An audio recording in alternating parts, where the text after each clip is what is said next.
আসসালামু আলাইকুম। সবাই কেমন আছেন? আশা করি সবাই ভালো আছেন। আল্লাহর অশেষ রহমতে আমিও আলহামদুলিল্লাহ ভালো আছি। আসলে এখনও যেই মৌসুম বা ওয়েদার চলছে, এটাতে সবাই আসলে ভালো থাকার চেষ্টা করছি, কিন্তু ভালো থাকতে পারছি না। ঠান্ডা, সর্দি, জ্বর এটা একটা না একটা লেগেই থাকছে। হয়তো বাচ্চাদের, নয়তো ছোটদের, বড়দের, এই আর কি। তো আজকে আমি সকালবেলা ঘুম থেকে উঠে আগে চোখ বন্ধ অবস্থায় চোখ ডলতে চলে আসলাম রান্নাঘরে। এসে দেখতেছি রাত্রেবেলা আমি হয়তো কাজকর্ম করার পর রাত্রে টায়ার্ড লাগতেছিল। তো রাত্রের বাসি জিনিসপত্রগুলো আমার ক্লিন করা হয়নি, তো সেটাকে এখন ধুয়ে নিচ্ছি। আজকে মোটামুটি ঘুম থেকে উঠেই কিছুক্ষণ বসেছিলাম, তারপর প্ল্যানিং করতেছিলাম যে সারাদিন আজকে কী কাজ বা কোথায় যাব বা কী করব। তো মোটামুটি একটা আইডিয়া করা শেষ। তো এখন আমি কাজে লেগে পড়লাম। এই এখন বাসি হাঁড়ি পাতিলগুলো ধুয়ে নেব, তারপরে বাকি কাজকর্মগুলো করব। আমি কেন জানি না রাতের বেলা যদি সিঙ্ক যদি পরিষ্কার করে না ঘুমাই, হয়তো বা সকালবেলা একটা টেনশন থাকে যে কখন উঠে আমাকে এগুলো ক্লিন করব। তো এটাও আজকে সকাল রাত্রি করে উঠে গেলাম। এখন প্রায় 7টার মতো বাজে। আজকে বাচ্চাদের কোনো স্কুল ছিল না। এটা যেহেতু শনিবার ছিল, তো কোনো স্কুল নেই, এই জন্য বাচ্চারা ঘুমাচ্ছে। আর আমি সকালবেলা ঘুম থেকে উঠে কেমন জানি একটু হালকা একটু ঠান্ডা শীত লাগে। আবার চুলার কাছে অনেকক্ষণ থাকলে একটু গরমও লাগে। আবহাওয়াটা কেমন জানি আমার কাছে ভালোই লাগতেছে, ভালো উপভোগ করতেছি। আশা করব সবাই এই ওয়েদারে সুস্থ এবং ভালো থাকবে। তো আপনাদের সাথে কথা বলতে আমি আমার সিঙ্ক এরিয়ারে যেই থাল বাসনগুলো ছিল সেটা ক্লিন করে ফেলেছি। এখন বেসিনটা ক্লিন করে নিব।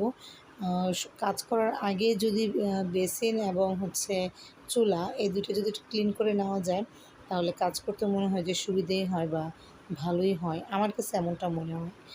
তো আমি সবসময় আগে এটাই করি। তো এখন এটাকে ক্লিন করে নেওয়া শেষ। গত ভিডিওতে আমাকে 3 থেকে 4 জন আমি যেই আড়ং থেকে সিরামিকের বাটিগুলা বা প্লেটগুলো নিয়ে এসেছিলাম, সবগুলাই অনেক পছন্দ করেছেন। আপনারা অনেক ভালোবাসা দিয়েছেন এবং আমাকে অনেক কমেন্ট করেছেন যে আসলে এগুলোর প্রাইস কত বা দাম কেমন। আমি আসলে ইচ্ছে করে তখন প্রাইসটা বলিনি, কারণ হয়তোবা অনেকে ভাবতে পারে যে শো অফ করতেছি বা সব কিছুর দাম বলতেছে। তো এই জন্য আমি ইচ্ছে করে দাম বলিনি। তো যেহেতু এখন দেখলাম যে না, আমার আপুরা আমার ভিডিওটা খুব বেশি পছন্দ করেছে এবং খুব বেশি সাপোর্ট করছে আমাকে, তো ভাবলাম যে এখন আপনাদেরকে বলেই দিই আসলে প্রাইসটা। আর এখানে আমি আজকে দুপুরে বিরিয়ানি রান্না করব। এর জন্য গরু মাংসটাকে ভিজিয়ে নিলাম। আর যেহেতু দুপুরে ভারী খাবার খাবো, এই জন্য সকালে একটু হালকা খাবার খেতে ইচ্ছে করলো, তাই দুধে একটু জাল দিয়ে নিলাম। এখন বাকি নাস্তাটা আমি তৈরি করব। তো যেটা বলছিলাম, সিরামিকের বাটিগুলো আমি ওদের কোনো সেট নাই আর কি।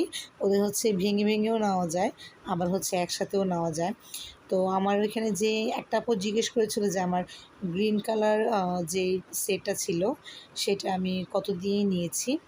আমার সেখানে যে কফির মগ বা পানির মগ যেটাই বলি না কেন, বড় যেই মগটা ছিল, তো সেটা আমি নিয়েছিলাম প্রায় 240 টাকার মতো ছিল ওটার প্রাইস, ব্যাট সহকারে।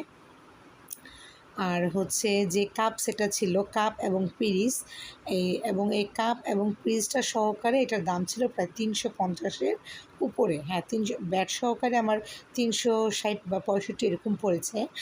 আর যেটা বড় প্লেট ছিল, ডিনার প্লেট, সেটার প্রাইস ছিল 370 টাকা, ইনক্লুডিং ব্যাট সহকারে হয়তো বা আমার 380 বা 390 এরকম পড়েছে আর কি। আমার সঠিক মনে নেই, এর মধ্যেই পড়েছে, এগুলো এরকম প্রাইসেই ছিল। আর যেটা অরেঞ্জ কালার ছিল, অরেঞ্জ আর রেড মিক্স করানো যেটা ছিল, সেইটার যে ছোট ছোট চা মগ বলি আর কফি মগ বলি, যেটাই বলি, সেটা আমার এক একটা প্রাইস ছিল 170 টাকা করে, ভ্যাট ছাড়া। আর যেটা আমি হাফ প্লেট নিয়েছিলাম সেটা ছিল আমার 240 টাকার মতো, সেটা আমার ভ্যাট ছাড়া, সাথে ওদের ভ্যাট যোগ হয়। তো এই ছিল আমার এখানে আমার সবগুলো সিরামিকের দাম অ্যাভারেজে আমার চলে এসেছিলো প্রায় 1800 টাকার মতো। এই সবগুলো সিরামিক। যেহেতু আড়ং-এর জিনিস আমি দেখতেছিলাম যে সেল চলতেছে, তো ওদের থেকে যে আমি যে তেল বা হচ্ছে সাবান মানে কসমেটিক আইটেম যেগুলোতে নিলাম, এটা আমার এমনিতে 750 টাকার মতো বিল। কিন্তু ওইখান থেকে আমি মানে অফার পেয়েছি, আর সেটা আমার কাছ থেকে 500 টাকা নিয়েছে বিল। আর সিরামিকের মধ্যে ওদের কোনো অফার ছিল না আর কি তখন। ছিল বলতে ওদের হচ্ছে খিলগাঁও, তারপর হচ্ছে ফার্মগেট, আর তারপর হচ্ছে গুলশান যে এরিয়াগুলা, ওইগুলোর মধ্যে ওদের সেল চলতেছে এবং মেলার মতো হচ্ছে। কিন্তু আমি যেহেতু যমুনাতে গিয়েছিলাম, আমি তো আসলে সেলের জন্য যাইনি, আমি এটা কাজের জন্য গিয়েছিলাম। তো সেখানে গিয়ে দেখলাম সেল চলতেছে ওদের, মোটামুটি ড্রেসের মধ্যে অনেক সেল ছিল। তো কিন্তু আমার সিরামিকটা কেমন জানি পছন্দ হলো। এই সিরামিকের প্লেট বাটির উপর তো কোনো সেল ছিল না আর কি, ডিসকাউন্ট ছিল না। ওদের ছিল হচ্ছে কসমেটিক, তারপর ড্রেস, মানে যমুনা এরিয়াতে আর কি। আর অন্যান্য এরিয়াতে ওদের সব কিছুর উপরেই ডিসকাউন্ট চলতেছিল। তো আমার কাছে ভালো লাগলো, এই জন্য ভাবলাম যে ডিসকাউন্ট আর সেলে না পাই, আমার কাছে যেহেতু ভালো লাগছে সেহেতু আমি এটাকে নিয়ে আসছি আর কি।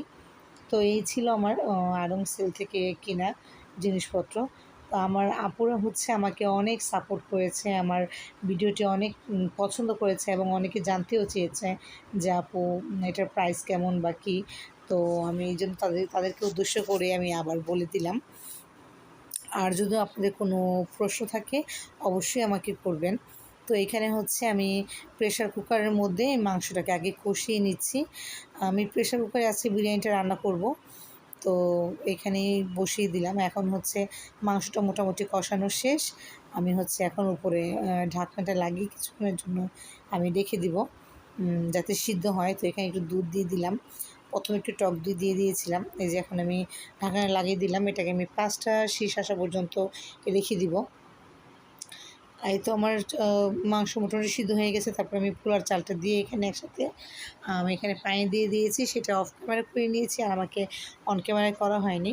তো এই চালটা মোটামুটি সিদ্ধ হয়ে গেছে, আর 80% আর কিছুটা বাকি। তো আমি ওইটাতে নাড়াচাড়া করতে কষ্ট হচ্ছিলো, তাই এটাতে নামিয়ে নিয়েছি। এখন দেখলাম যে না, আমার মোটামুটি হয়ে গেছে। তো আজকে খাওয়া দাওয়ার পরে হচ্ছে একটু বেরোবো, একটু ডাক্তারের কাছে যাব। তো আমি আর হচ্ছে আমার বড় মেয়েটা, তো এই তো আমার খাবার রেডি। তো ছোটো ছেলেটাকে হচ্ছে আমার ছোটো জায়ের বাসায় রেখে তারপর হচ্ছে আমি আর আমার মেয়ে দুইজন একসাথে বের হব, একটু হোমিও ডাক্তারের কাছে যাব। আর হচ্ছে টুকিটাকি অল্প একটু কেনাকাটা আছে। গ্রাম থেকে হচ্ছে আমার বোন বলতেছিল যে আপু ওর ছেলেদের জন্য আসলে কিছু কাপড় চোপড় কেনার বাকি ছিল, শীতের কাপড় আর কি। তো ভাবলাম যেহেতু যাব মানে বাসায় রাফিউজের জন্য, তো কিনে নিয়ে আসবো।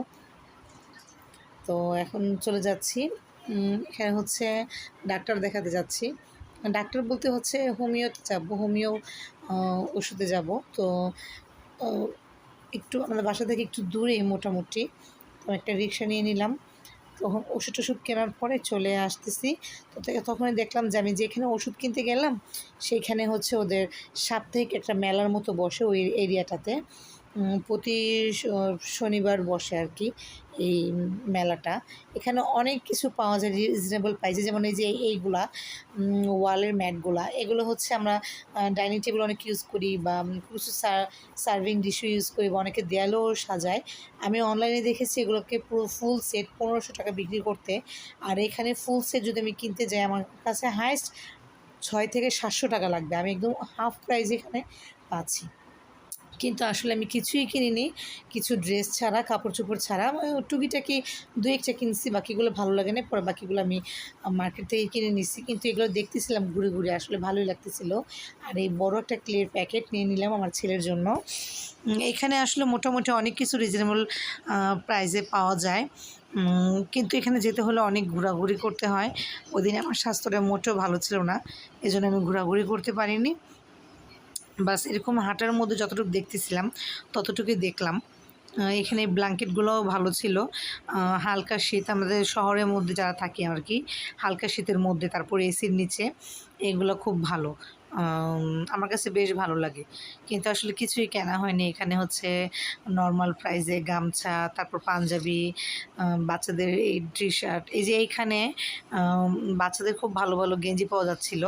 আমি দেখতেছিলাম। এখান থেকে আমি আবার ২ টা টি-শার্ট নিয়ে নিয়েছিলাম আরকি ফুল হাতা আমার ছোট বোনের ছেলের জন্য। আমার কাছে এই টি-শার্টটা খুব ভালো লাগতেছিল। তো ওদের আসলে বেশি প্রয়োজন নাই। আমাকে বাস বলল যে, "আপা কিছু অল্প দেখে কিছু কেনাকাটা করে দিও আরকি।" আমার ছোট যা যাবে ২-১ দিন পরে গ্রামের বাড়িতে, তো ওর কাছে দিয়ে দিব। তো এইজন্য ভাবলাম যেহেতু আসছি আর এখানে মেলাটা বসেছে, পেয়ে গেছি হাতের কাছে, তো নিয়ে নেই কিছু টুকিটাকি। তো সেটা নিয়ে নিলাম। এখানে হচ্ছে অনেক ধরনের শু, তারপর হচ্ছে ব্যাগ। এগুলো হচ্ছে ব্যাগগুলো খুব ভালো ছিল, গার্মেন্টস কাপড়ের মধ্যে ছিল। কিন্তু আসলে বললাম যে মানে আমি কেনাকাটার প্রিপারেশন নিয়ে যাইনি, তাই কিছুই কিনিনি। কিন্তু বাসায় এসে পরে আমার আফসোস হচ্ছিল যেহেতু এখান থেকে ২-১ টা ব্যাগ আর হচ্ছে সেই ডোরমেটগুলা বা ওয়ালমেট যেটাই বলি, সেটা আমার ২-১ টা কিনে নেওয়ার দরকার ছিল।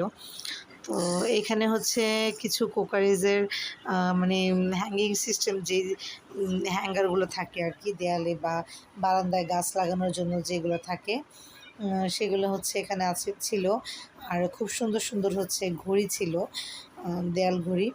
আর বাচ্চাদের জন্য এখানে পড়ার টেবিল, তারপর শু র‍্যাক, যেগুলো আরকি মানে আমরা নরমালি অনলাইনে দেখি যেগুলা, সেগুলো এখানে মোটামুটি অনেক ভালো ছিল। আর বাচ্চাদের জন্য খেলার আইটেম, তারপরে এখানে ছিল আর্টিফিশিয়াল ফ্লাওয়ার। ফ্লাওয়ারগুলো আমার খুব পছন্দ হয়েছে, কিন্তু আমি একটাও আনি নাই। আমি ইচ্ছা করে আনি নাই এই কারণে যে যেহেতু আমি এখন যে বাসাটায় আছি, বাসাটায় আমি সর্বোচ্চ হয়তোবা আর ২ থেকে ৩ মাস আছি। তো আমি চাচ্ছি না যে এই বাসাটাকে মানে গুছানোর জন্য বা সাজানোর জন্য নতুন করে কোনো আইটেম কিনি। আমার প্রিপারেশন হচ্ছে আমার নতুন বাড়িতে যাব। ইনশাআল্লাহ আমার বাড়িতে নিজের মনের মতো করে সবকিছু সাজাবো। তো সেইখান থেকে আমি হচ্ছে এই সিরামিকের একটা মগ কিনেছিলাম। এটা হচ্ছে ১২০ ডিগ্রি পর্যন্ত টেম্পারেচার নিতে পারে, ওভেন হিট প্রুফ। এটা মাত্র আমার থেকে ৳২০০ রেখেছে। তো আমার কাছে খুব ভালো লাগতেছিল। মগটা ভুল হয়েছে আরকি আমার, যে আমার হয়তোবা ২ টা নেওয়ার দরকার ছিল। আর ওইটা হচ্ছে একটা জ্যাকেট নিয়ে নিয়েছিলাম আমার মানে বাচ্চাদের জন্য আরকি। জ্যাকেটটা খুবই সুন্দর ছিল দেখতে। আর এখানে হচ্ছে একটা হুডি ছিল রেড কালারের মধ্যে। আমার কাছে এটা হচ্ছে পাতলা আরকি, যেহেতু গ্রামের বাড়িতে মানে বাড়ির জন্য, বাসায় পরার জন্য নিয়েছি। বাচ্চা মানুষ তো খেলাধুলা করবে, সবসময় আসলে ভারীগুলো পরে থাকতে আসলে চায় না বাচ্চারা। তো একটু পাতলার মধ্যে নিয়েছে যে এগুলা রেগুলার পরে খেলাধুলা করতে পারবে বা রাত্রে ঘুমানোর সময় পরতে পারবে। গ্রামে কিন্তু আসলে অনেক ঠান্ডা পড়ে, অনেক। আমাদের ঢাকার তুলনায় গ্রামে প্রায় ২ থেকে ৩ গুণ বেশি ঠান্ডা পড়ে। তো সেজন্য আ এই এরকম দেখি কিনা আরকি। ছোট বাচ্চা মানুষ যাতে গায়ে দিয়ে রাত্রেবেলা ঘুমাইতে পারে। আর হচ্ছে বাচ্চারা তো সাধারণত গায়ে কাঁথা কম্বল রাখে না। তো ওদের জন্য আসলে এরকম কমফোর্ট জিনিসগুলো আরও বেশি ভালো।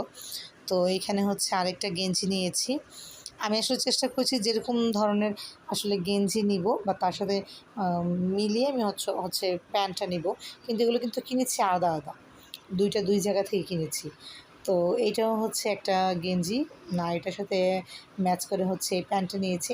মানে একদম একুরেট কালারটা হয়তোবা আসেনি, কিন্তু কাছাকাছি হওয়ার চেষ্টা করছি। কারণ বাচ্চারা একটু ম্যাচিং, ম্যাচিং পরলে আমার কাছে ভালোই লাগে। তো এই তো। আর এইটাও হচ্ছে আর ২ টা গেঞ্জি। এটা হচ্ছে আমার বোনের ছোট ছেলেটার জন্য। ওর হচ্ছে ২ টা ছোট, ছোট পাতলা গেঞ্জি নিয়েছি। এই গেঞ্জিগুলো মানে পাতলা বলবো না, আবার ভারীও বলবো না। নিচে একটা পাতলা গেঞ্জি পরে উপরে এটা পরলে মোটামুটি ভালোই শীত কাভার হবে। আর এগুলোর কাপড়ের কোয়ালিটিগুলো খুব ভালো ছিল। এগুলো এক্সপোর্ট কোয়ালিটির ছিল। আমার এই মেলাটা এইজন্যই খুব ভালো লাগে। কারণ ওদের হচ্ছে এখানে কোনো বাংলাদেশি কাপড়ের হয় না। গার্মেন্টস কাপড় প্রোডাক্ট যেগুলো হয়, এক্সপোর্ট কোয়ালিটির যেগুলো হয়, এই ধরনের কাপড়-চোপড় এখানে পাওয়া যায় সাধারণত। আর হচ্ছে মার্কেটে যেই প্রাইসে থাকে একই জিনিস, মার্কেটে হচ্ছে বা ৳৩ থেকে ৳৪০০, আর এখান থেকে আমি হয়তোবা ৳১৫০ থেকে ৳২০০ মধ্যে কিনেছি। তো পার্থক্য বাস এইটাই। যেহেতু ওরা সপ্তাহে ১ দিন বসে, ওদের তো আর দোকান ভাড়া লাগে না, লাইটিং খরচ লাগে না। এজন্য অল্পতেই পাওয়া যায়। যেমন এই যে এই উলের সোয়েটারটা, এটা যদি আমি মার্কেটের ভিতর থেকে নিতাম, অবশ্যই আমার থেকে ৳৫ থেকে ৳৬০০ রাখতো। কিন্তু এটা আমি মাত্র ৳৩০০ দিয়ে নিয়েছি।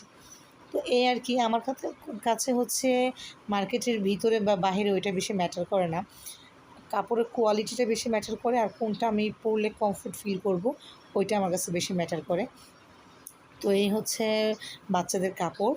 আর এইটা হচ্ছে মার্কেট থেকেই নিয়েছি। এটা হচ্ছে আমি অনলাইনে অর্ডার দিয়েছিলাম। এটা অনলাইন থেকে আসছে আমার আম্মার জন্য একটা বোরকা। আম্মা নরমালি কালো বোরকা পরে, কালো বোরকা আর কি, কিন্তু এখানে আমি একটু পার্পল কালার এবার একটু ভিন্নতা আনার চেষ্টা করেছি। এই বোরকাটার হাতে এবং গলায় এরকম এমব্রয়ডারি কাজ ছিল, আর এটার সাথে একটা ওড়না হিজাব ছিল। বোরকাটার প্রাইস আমার থেকে প্রায় 1500 টাকার মতো নিয়েছে। আর কিন্তু আম্মা যেহেতু ওড়না হিজাবটা পরে না, তাই আম্মার জন্য হচ্ছে এই একটা প্রিন্টেড হিজাব নিয়েছি আর কি, নিচে এক কালার, উপরে একটু প্রিন্টেড সিল্কের মতো, চেষ্টা করেছি বোরকার সাথে ম্যাচ করে, ডিজাইনটার সাথে ম্যাচ করে নেওয়ার জন্য। তো আমার ভিডিওটির এই পর্যায়ে এসে বলি, এতক্ষণ ধরে দূরে দূরে যারা আমার ভিডিওটি দেখেছেন তাদেরকে অসংখ্য রকমের ধন্যবাদ, আমার কলিজার আপুরা, এবং যারা যারা আমাকে সাপোর্ট করছেন, সাবস্ক্রাইব করছেন এবং আমার ভিডিওটি দেখছেন তাদেরকে অসংখ্য পরিমাণ ধন্যবাদ। আর যারা ফার্স্ট টাইম আমার ভিডিওটি দেখছেন তারা অবশ্যই একটি লাইক করে দিবেন এবং সাবস্ক্রাইব করে দিবেন এবং কমেন্ট করে জানাবেন আমার ভিডিওটি কেমন হয়েছে। আর সাথে একটি ব্যাগ নিয়েছিলাম বাচ্চার ছোটো বাবুটার জন্য, কিন্তু এটা দেখাতে আসলে ভুলে গেছিলাম, এখন দেখিয়ে দিলাম। কেমন হয়েছে আমার শপিংগুলো বলবেন, এবং আমার ভিডিওগুলো কেমন লাগে সেটা আমাকে কমেন্ট করে জানাবেন। তো আজকে এই পর্যন্তই। ভালো থাকবেন, সুস্থ থাকবেন। আল্লাহ হাফিজ।